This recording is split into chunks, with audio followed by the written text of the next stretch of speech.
Retired IAS చిరంజీవులు గారికి, అలాగే ఇక పేర్లన్నీ చదవలేను, దయచేసి అందరికీ ధన్యవాదాలు. ఇప్పటిదాకా ఇదే తాజ్ కృష్ణలో ఈ కార్యక్రమం జరుగుతుంది అని చెప్పి చాలామంది నాకు ఫోన్ చేసినారు. అన్న మాకు ఇంకా సమాచారం రాలేదు, ఇంకా తెలియలేదు అంటున్నారు. ఇప్పుడు చిరంజీవులు సారు ఇక్కడ అనుకున్న లెక్కనేమో ఇగో ఇంతమంది వస్తారేమో, ఆ బయట ఇంకో 200 మంది ఉన్నారు. అంటే ఎందుకు ఇల్లంతలో ఇల్లు తరలొచ్చిరంటే వాళ్ళలో ఏదో ఒక అలజడి మాత్రం స్టార్ట్ అయింది అనేది నాకు అర్థమైంది. బీసీ ప్రజల్లో ఒక అలజడి స్టార్ట్ అయింది. ఆ అలజడి సరే ఎక్కడికి దారి తీస్తుంది అనేది మనం ఒక మాట చూస్తే, ఇటీవల కాలంలో రఘు చెప్పినట్టుగా మీ ఎజెండాలు పక్కకు పెట్టండి అని అంటే నిజంగా చెప్తా ఉన్నా, ఇక్కడ నాకు రేవంత్ రెడ్డి గారు కావాలన్నా బీసీలు కావాలంటే బీసీలే కావాలి. నా ఫస్ట్ ప్రియారిటీ బీసీలే. ఎందుకు చెప్తా ఉన్నా ఈ మాట అంటే, మీ అందరికీ తెలుసు సోదరులారా, మొన్నటి ఎన్నికల్లో ఏం జరిగిందో. తీన్మార్ మల్లన్న నోడగొట్టడానికి కొంతమంది ఏం చేసిరో తెలుసు, కానీ ఇలా తీన్మార్ మల్లన్న గెలిచిందంటే అది బీసీలు పెట్టిన భిక్షమే, అది మీరు పెట్టిందే, అది మీరిచ్చిన అవకాశమే. ఎంతసేపు నేను ఇప్పటిదాకా మన మసూర్ అన్నతో అంటా ఉన్నా, కనీసం అసెంబ్లీలో మండలో అసెంబ్లీలో నడవడానికి నిమిషానికి 10,000 ఖర్చు అవుతుంది. దాంట్లో ఆయన తిట్టా, ఆయన కనీసం తిట్టుకుంటాను కూడా ఛాన్స్ లేదు మన కాడ, మనం తిట్టుకుంటాను. మొన్న బండా ప్రకాష్ అన్న డిప్యూటీ చైర్మన్ గారు చైర్ మీద ఉన్నాడు కాబట్టి నేను మాట్లాడగలిగిన, లేకపోతే ఆ అవకాశం కూడా లేదు నాకు. ఆయన నాకు అవకాశం ఇస్తే ఈ బడ్జెట్ సగానికి గోస్తే మాది కదా, మిగతా సగం మీది కదా అని చెప్పి ఆడ మాట్లాడగలిగిన. కాబట్టి చాలామంది చాలా అనుకుంటారు, ఒక్కటై చెప్తా ఉన్నాయ్యా, మేము రాజకీయాలు చేయాలనుకున్నప్పుడు రాజకీయాలు చేస్తాం, కానీ అల్టిమేట్గా మా ప్రయోజనం బీసీల ప్రయోజనమే అన్న విషయాన్ని మీ ముందు తెప్పదలుచుకున్నాం. ఇక్కడ నేనైనా కానీ నాకు శ్రీనివాస్ గౌడ్ గారికి ఏమైనా పంచాదా అండి? పార్టీల పంచాది ఉండొచ్చు, కానీ బీసీల అంశానికి వచ్చినప్పుడు మేము ఒక్క తల్లి పిల్లలు లెక్కుంటాం, మాకు పార్టీలతో సంబంధం లేదు. ఇంకా వీళ్ళే కాదు, ఎవరైనా సరే బీసీల అంశానికి వచ్చినప్పుడు మా ప్రయోజనం బీసీలదే. రఘు నువ్వు మాకు చెప్పినావు, ఎక్కడ కూడా ఈ మాట తప్పం. మీరు ఇక్కడ బీసీ ప్రజలారా, నాకు మీరిచ్చినటువంటి పదవి, ఓ ఎమ్మెల్సీ పదవి ఇచ్చినారు, మీరు నిలబెట్టి దాన్ని ఆడ పారేసిరా అన్నప్పుడు పారేసి వస్తా. దాన్ని ఆడ పారేసిరా, దీని సంగతి ఏందో తెలుస్తామన్నప్పుడు ఖచ్చితంగా నేనొక్కనే కాదు, మా అందరి నాయకత్వం కూడా దానికి సిద్ధపడతారు, ఖచ్చితంగా వస్తారు. గతంలో లాగా లేము బీసీలం. మొన్న కులగణన మీద సెక్రటేరియట్లో మీటింగ్ అయితే మరి అలా నన్ను పిలిచిరు, ఎందుకు పిలిచిరో నాకు తెలియదు. పిలిచి ఒక ఆయన పెద్ద ఆయన ఏమంటాడు, పేరు జానారెడ్డి సాబ్, ఏమంటాడు బీసీలను స్కిప్ చేద్దామంటాడు. అరే ఇది ఎక్కడ కథ? బీసీలది 42% స్కిప్ చేద్దామని జానారెడ్డి సాబ్ చెప్తా ఉన్నాడు.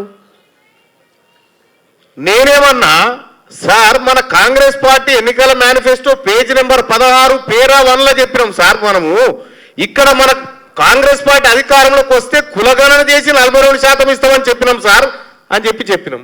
మరి ఎట్లా చేద్దాం? సుప్రీంకోర్టు ఒప్పుకుంటలేదు. ఇదే డాక్టర్ వినయ్ సాబ్ సుప్రీంకోర్టు దాకా పోయి కొట్లాడిండు, దానికోసం కొట్లాడుతూనే ఉన్నాడు. దానికోసం ఇప్పటికి కూడా స్వప్నారెడ్డి అని కేసు వేసింది ఈ రిజర్వేషన్లు ఇవ్వకూడదని. అవునా సాబ్? స్వప్నారెడ్డి ఎవరేం చేశారు అవుతాని? మీరు కాదా? మీరే కదా వేయించింది. మీరు ఏమనుకుంటారంటే ఇక బీసీలు ఏం పసిగడతలేరు, మా కథ మా కార్ఖాన. ప్రతిదీ పసిగడుతున్నాం, మేము ప్రతిదీ పసిగడుతున్నాం, ప్రతిదీ బరాబర్ ఏం చేయాలో అది చేస్తాం. ఇంకా బీసీలు ఎన్నడూ ఐక్యమవుతారని ఇది కాదా? ఇది తాజ్ కృష్ణలో మొదలై తాజ్ కృష్ణలో క్లోజ్ అయ్యేది కాదు. ఇది నేను గతంలో కూడా చెప్పిన ఇక్కడ ఓ మీటింగ్ పెట్టినప్పుడు హనుమంతన్న చెప్పినట్టే బడి తయారైనప్పుడు ఆ బడిని ఆదిలోనే ఖతం చేసి ఆ తర్వాత దాన్ని స్తబ్దుగా పెట్టడం జరిగింది. ఇవాళ బీసీ సోదరులారా, ఇంకా మనం బిచ్చగాల లెక్క ఇప్పుడు తీన్మార్ మల్లనకు పదవి నేను చెప్తా ఉన్నా, ఇప్పుడు చెప్తా ఉన్నా, నాకు మంత్రి పదవి ఇచ్చినా తీసుకొని పో, నాకు బీసీలే ముఖ్యం. కానీ నేను నా వ్యక్తిగత ప్రయోజనాలు ఆశించి కాదు ఇక్కడికి వచ్చింది. ఇది బీసీ సమాజం కోసం వచ్చిన, బీసీలను రాజ్యాధికారం వైపు తీసుకుపోవాలని వచ్చిన సోదరులారా.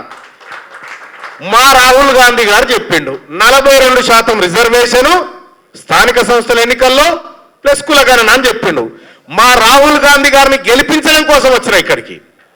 మా రాహుల్ గాంధీ గారిని ఎట్టి పరిస్థితుల్లో ఓడనివ్వరు ఈ అంశంలో అని చెప్పి వచ్చిన. ఇవాళ చాలా విషయాలు ఉన్నాయి సోదరులారా. ఎంత పెద్ద కుట్ర అంటే కనీసం ఈశ్వరయ్య సార్ ఉన్నాడా పోయిండా సార్, నేను పోయి ముఖ్యమంత్రి గారికి ఒక రిప్రజెంటేషన్ చేసిన. ఏమనంటే, sir advocate general, additional advocate general మా బీసీలో ఒక్కడు లేడు సార్, ఒక అవకాశం ఏంటంటే మనకి ఇచ్చే ఇంట్రెస్ట్ లేదని చెప్పిండు సార్. మనకి ఇచ్చే ఇంట్రెస్ట్ లేదన్నారు. అంటే దాని అర్థం ఏంది నాకు అర్థం కాలే. అంటే ఇద్దామనుకుంటుర్రా లేదా బీసీలు చిన్న చూపా, బీసీల ఓట్లు కావాలి, బీసీలు పెట్టేటువంటి బిచ్చం కావాలి, కానీ బీసీలకు మాత్రం అవకాశాలు వద్దా? ఇదెక్కడ అన్యాయం?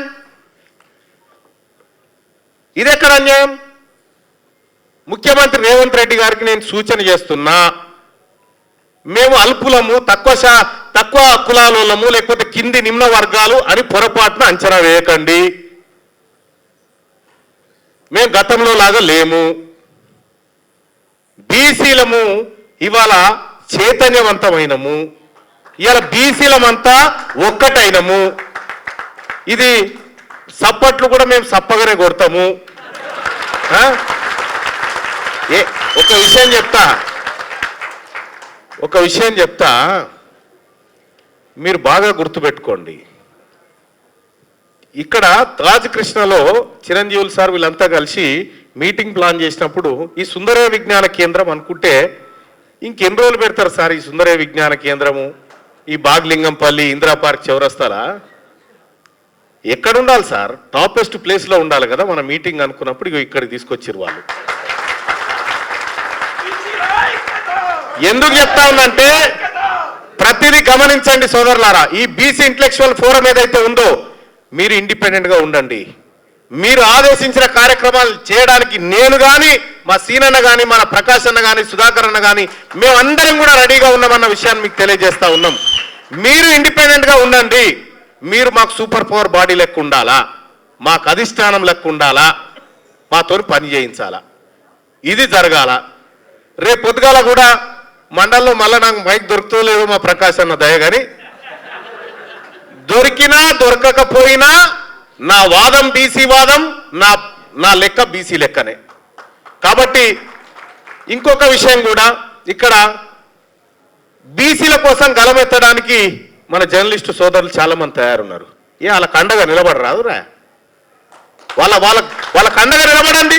సమయం వచ్చినప్పుడు వాళ్ళు వాయిస్ వినిపిస్తారు కదా. మనోడికి మనం అండగా నిలబడకపోతే మన వాయిస్ ఎవరు? నువ్వు చేయవా వెళ్ళి చేసినోనికి సపోర్ట్ చేయకపోతే ఎట్లయితుంది? అందుకోసం అండగా నిలబడండి వాళ్ళకి. ఈ కుట్రలన్నింటినీ ఎప్పటికప్పుడు పసిగట్టి విప్పి చెప్పేది ఆ రఘు, మన సీను, మన అందరు చేస్తూ ఉన్నారు. సోదరులారా, తాజ్ కృష్ణలో జరుగుతున్న మీటింగ్ ఇది నెక్స్ట్ లెవెల్కి పోబోతా ఉంది. ఈ ఉప్పెనను ఎవరు ఆపలేడు. ఒక్కటై చెప్తా ఉన్నా, గతంలో ఒకసారి మన సీనన్న నెక్స్ట్ ముఖ్యమంత్రి కేటీఆర్ అంటే కాదు నువ్వే ముఖ్యమంత్రి అని చెప్పిన. నేను అన్నానా లేదా? నువ్వే ముఖ్యమంత్రి అని చెప్పిన. సరే ఆయన ఏ పార్టీలో ఉన్నది, కానీ నేను ఒక బీసీగా కనెక్ట్ అయి చెప్పిన మాట. ఒకటి, బీసీలకు ఎక్కడ చిన్న అన్యాయం జరిగినా మనమంతా ఐక్యంగా ముందుకు పోవాల్సిందే. ఈ కులగణన చేసిన తర్వాతనే స్థానిక సంస్థల ఎన్నికలు పెట్టాలి. ఇది రాహుల్ గాంధీ గారి మాట. రాహుల్ గాంధీ గారిని ఓడిపోనివ్వను. ఇది కాదని ముందు పెడితే ఇక్కడ అగ్గిగుండం పుట్టిస్తామని చెప్పి తెలియజేస్తా ఉన్నాం. ఇది కాదని పోతే అగ్గిగుండం పుట్టిస్తాం. ఇక్కడ మేము బిచ్చమడుకోవడానికి రాలే, మీ తానికి మీరేసే మెతుకులు తినడానికి రాలే. మాకు పర్సనల్ ఎజెండాలు లేవు. కాబట్టి నాకు తెలుసుగా ఇక బీసీల మీటింగ్ అంటే వివిధ ఛానళ్ళు పత్రికలు కనీసం ఓ లైవ్ చేయడానికి కూడా, లేకపోతే దీన్ని కవర్ చేయడానికి రేపు పత్రికలలో చూడరాదు. ఇంతమంది మేధావులు వచ్చారుగా, ఇంటలెక్చువల్స్ అంతా. రేపు ఈ పత్రికలలో ఈ వార్త చూడరు మీరు, ఈ వార్త ఉంటేనే అడుగురి. ఉండదు సింగిల్ కాలం వార్త. అది ఏడా మైనర్ బాలిక రేపు పక్కన ఉంటుంది మన వార్త. ఇటువంటి ఒకసారి నేను పొద్దుగాలే 4:30కి లేచి ఒక అలవాటు నాకు డైలీ. నేను ఒక తమ్నైల్ చూసిన, ఆ రోజు అర్ధగంట వార్తలలో ఉన్నాయి. అందులో ఒక్క బీసీ1 ఫోటో లేదే. మొత్తం వాళ్ళే కరుచుకొని కొట్టుకుంటున్నట్టుగా ఉన్నాయి. అందులో పొద్దుగాలే సోదరులారా, మీడియా మనది కాదు, పార్టీలు మనవి కావు. మనం ఒక్క తల్లి పిల్లలం. ఒకరికి కష్టం వస్తే ఒకడు అండగా నిలబడాలి. నీవు ఆఖరికి బీసీలు కూడా ఏం దాకా పోవాలంటే తిడితే కూడా బీసీలే తిట్టుకుంటామని కాడుకుంటాలి. అంతదాకా పోవాల్సినటువంటి అవసరం ఉంది. నేనైతే తాజ్ కృష్ణ వేదికగా, ఇంటలెక్చువల్ ఫోరం సభా వేదికగా చెప్తా ఉన్నా సార్, ఒకవేళ కులగణన చేయకుండా స్థానిక సంస్థల ఎన్నికలకు పోతే మీరు చెప్పిన ప్రతి నిర్ణయాన్ని నేను ముందుండి నడిపిస్తా అని చెప్పి మీ అందరికి తెలియజేస్తా ఉన్నాను. ధన్యవాదాలు సార్.